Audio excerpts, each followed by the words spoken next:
Welcome, ladies and gentlemen, to the Ask ServiceMonster show, where you've got questions about your service business and we've got your answers.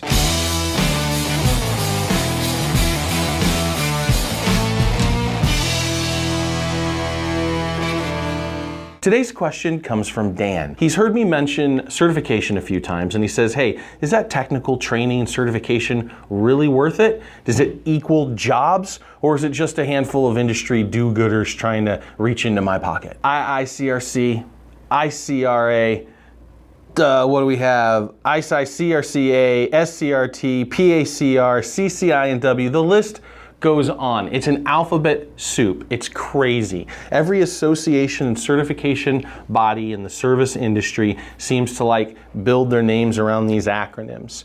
We're going to get into education, certification, and associations here and the differences between the two because, Dan, you opened up a whole can of worms. Education. Back in the day, you didn't have the internet, and you had to kind of get together and learn from the places that you bought things from and learn from other cleaners around you, even though they were competition. And people would coalesce because groups were a big thing, right? Getting together was a big deal. That's how you were social back in the 60s. And associations emerged. And from those associations, then all kinds of little business plans and ideas emerged. And that's how you got basic education through people who would then educate on that circuit. And they would be traveling educators. After a while, they wanted to put some legitimacy behind the education. So created essentially a certification body. The government said you cannot have both an education and certification in the same entity. They've got to be broken up, right? And so the ICRC for this industry was born. And I'm giving a basic story here of the cleaning industry, the carpet cleaning industry, but as I've gone and looked at other industries, the story pertains exactly the same way. The manifestations of associations, educations, and then depending on the standards that they want to develop for the industry, the certification bodies. And so, that was the way you did it.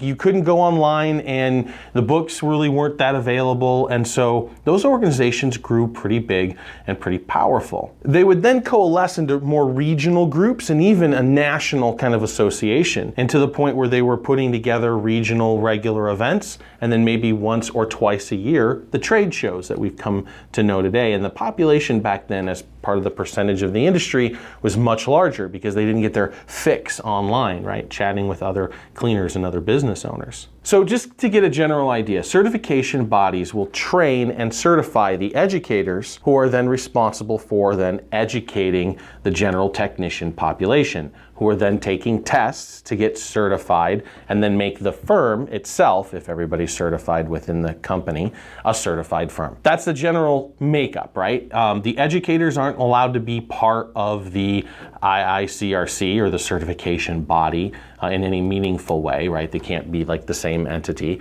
They've got to be independent, which means that educators can pop up all over the place. And so that's how the certification center works, and they get their dues from paying the test scores, and then in order to be certified, you have to pay a yearly due on top of that, and that gives them the ability to do what they do. A lot of times what they do, if they get big enough, is start writing standards that they can send to legislation. So they can send to lawmakers and say, look, this is the standard by which carpet cleaning should be done. And that way Shaw and DuPont and Mohawk can say, look, if you're maintaining your carpet as part of standard, then it will stay within warranty. That's kind of the web that's spun with certification bodies. So beyond that, what do they do for you? The idea is much better than the implementation, right? So there's supposed to be this brand, and this brand should be a household name. Mrs. Smith should know that, if I want to get my carpets clean, I need an ICRC certified cleaner. Period, end of story. That's what everybody wants to happen. But what actually happens is nothing. Mrs. Jones has no idea that the ICRC exists. So having the certification, is it worth the yearly dues? Is it worth maintaining your education? Is it worth doing the technical education in the first place and paying for all of your technicians to go and so on? I would argue that the education is good no matter what. The piece of paper that you get out of it, it's a tool that you can beat the competition over the head with. So you can say, Mrs. Jones, look, we're a certified firm. We know what we're doing.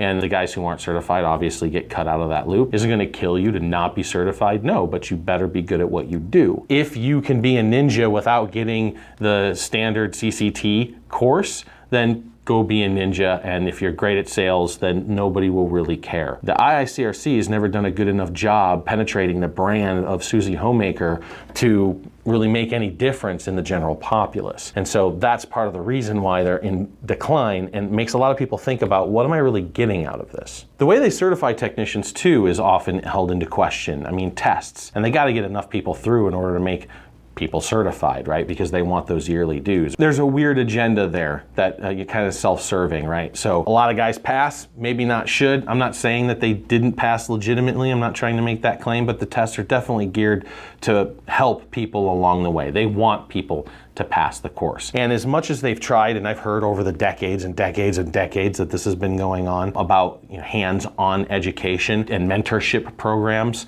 they've just never really taken off in scale. They've never really worked to a large degree and serviced, you know, and became the gold standard by which we do training within the industry itself. The other problem too is that educators, man, there's nobody on deck. Like, the boomers are like the last chain. There's a handful of Gen Xers that are becoming educators, but the millennials who are coming up, 34, 35, and they understand they have a heart of a teacher, they understand the industry, and they might want to do education. You know where they're at? They're on Facebook, they're on YouTube. Like, they're not gonna go fly halfway across the country for a room full of 40 people. It just doesn't make any sense in today's world. So that education, the support for the entire platform, education, certification, and associations, it's just all getting ready to crumble because nobody's on deck for education. So where do associations come into all this, right? The certification body has to be an independent entity. They really can't be a part of the associations. And the associations used to be that place where people could coalesce in their local area and get education from other cleaners and other service providers. And again, with the internet now, associations participation is in rapid decline in every single industry. And these guys are responsible for putting on the trade shows that a lot of us go to. And again, those are in decline as well. As more and more people can chat with other people across the country on a daily basis, and now with live and video and YouTube, it gets less and less practical to take, you know, a few days off, go across the country, and then go glad hand with people. Now, I'm not saying the energy isn't worth it. It certainly is, and it will be a sad day when the associations disappear, but they're in serious decline. There is a way around.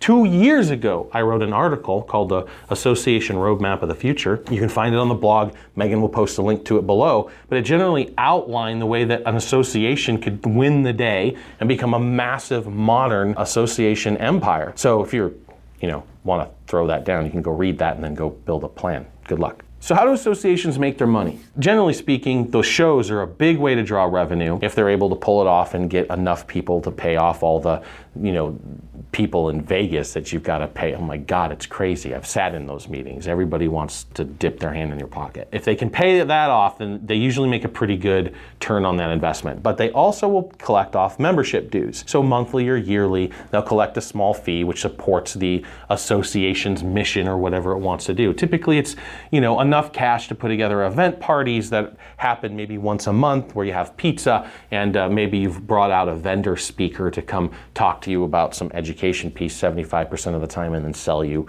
the remaining 25%. I know I've done it, but they're good to collaborate with. The problem is that there's less and less and less and less people there all the time. So who are they? Who are associations? That's the interesting twist. And don't get me wrong, educators and certification all comes from the same kind of group of people. People who are interested in education, people who are interested in being active within the community and helping out. They're essentially elected officials. There's a couple private associations, but for the most part, they're nonprofits that are elected, and they're just kind of elected based off the pool of people who participate, which is small. So here's the problem with associations in general, especially very large ones. Take the ICRC. I sat on that board for 2 years. It was 15 people. Very, very different people, all there for very different reasons. I think generally everybody was there because they wanted to help out, but they also had their agenda, and if there was a way that they could benefit off the relationship, well, that might not be so bad either. Certainly not why I was there. I was looking forward to bringing people into the digital age so I could market to you. That was my kind of payoff, right? I wasn't looking for a payday